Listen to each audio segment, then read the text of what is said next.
The Whistler's House. Once, in a small town nestled deep in the woods, there was an old house that everyone avoided.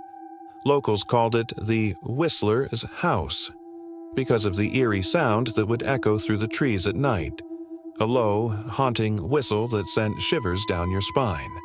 The house had been abandoned for decades, a sprawling Victorian with peeling paint and shattered windows.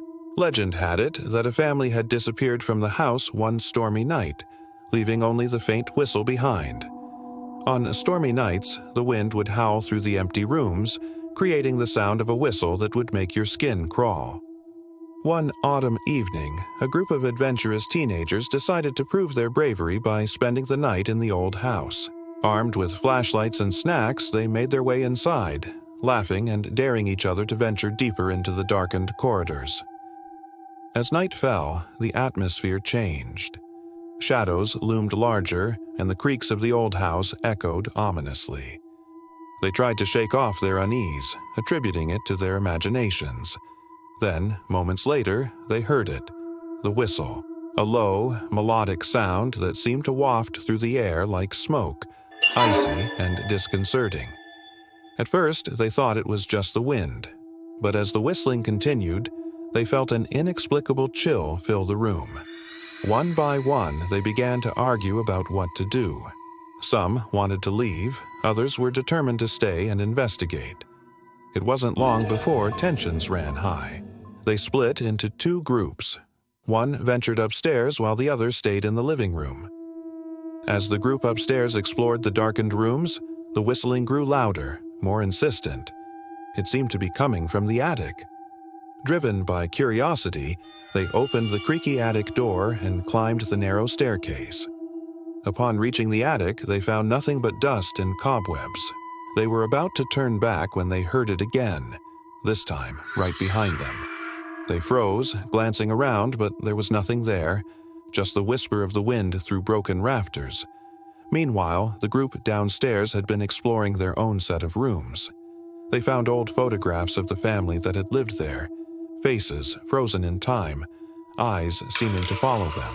Then, one of the boys, Sam, suddenly felt a cold breath on the back of his neck.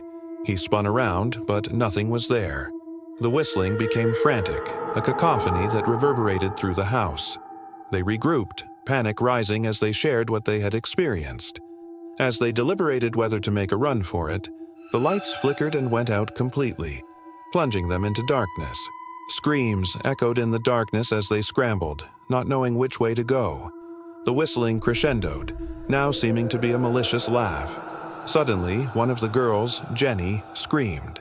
In the light from a dying flashlight, they saw her standing frozen, pointing toward the corner of the room. There, in the shadows, stood a figure, dark and indistinct, but undeniably human.